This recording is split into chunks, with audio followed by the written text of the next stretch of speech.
So I'm Beverly Weeks, and I'm the CEO here at Wayne Pregnancy Center and Cry Freedom Missions. And I'm Jonathan Chavis, the COO of Wayne Pregnancy Center and Cry Freedom Missions. And we do quite a bit of stuff here. It's really shocking what the Lord has done in the last several years. But on the Pregnancy Center side, what we're able to do is offer free and confidential services for anyone who thinks they're pregnant. So what does that look like? So you can come in anytime and you can get a free pregnancy test. We also offer free ultrasounds because over 99% of women who actually see a beating heartbeat on that screen, on that ultrasound, they choose life. And so all of our services here at the Pregnancy Center are free and confidential. We noticed a few years ago when we were working in the Crisis Pregnancy Center that there were a lot of women that were coming into the Pregnancy Center to get a pregnancy test, and they never had an ID on them. They never had an ID on them, or they looked like they were malnourished, or they would come in maybe with an older gentleman and they would be reserved as to what they could say to us in the counseling room. And Jonathan, for you and I, that was a red flag. It was, and we discovered that there were individuals that were actually being trafficked that were actually coming through Wayne County. And that was shocking to us because I'd done work overseas with trafficking. We'd helped do a restoration house in the Philippines for girls 15 and younger. But to realize that it was going on right under our nose, right here in our neighborhoods, right here with our school-age children, right here in our foster care system, it was heartbreaking and grieving. And it really was a call to action for us, that we could not see something and turn our eyes from it. We had to go in to the midst of what was brutally ugly and absolutely devastating and look at what the enemy had done to these lives.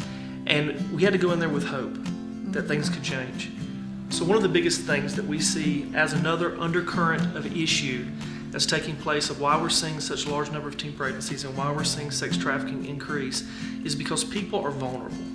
And why are they vulnerable? And one of the reasons that we believe they're vulnerable is because the voice of the father is not in the home. We are seeing an unprecedented amount of children being raised in homes without a father figure. And that father's voice is so important to speak to the identity of that child, to really cover them and protect them, to raise the standard for them. And what we're seeing is a whole generation who are desperate for affirmation. They're desperate for identity, and they're looking for anybody that will affirm them. So just since March of this year, we really have seen an uptick here at the Pregnancy Center in teen pregnancies as well as other pregnancies. And also we have seen an uptick in human trafficking and sex trafficking. Just to give you some stats on that, just since March, we here at the Pregnancy Center have done close to 400 free pregnancy tests. And of those, 62 of those roughly were for our teenagers, the ages of 19 and under, who were in high school. And of those 62, Jonathan, I think 47 of those pregnancy tests were positive. So we're seeing an uptick in pregnancies.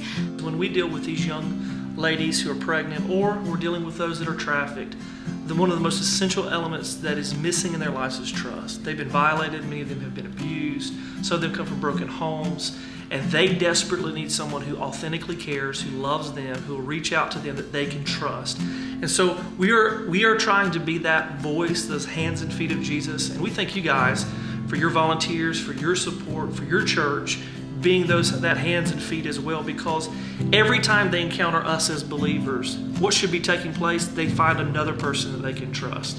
They should find another person who authentically cares and loves them. And I think about all the different testimonies we've seen just in the past year of people that were utterly broken, were on the verge of committing suicide, felt like their life had no hope.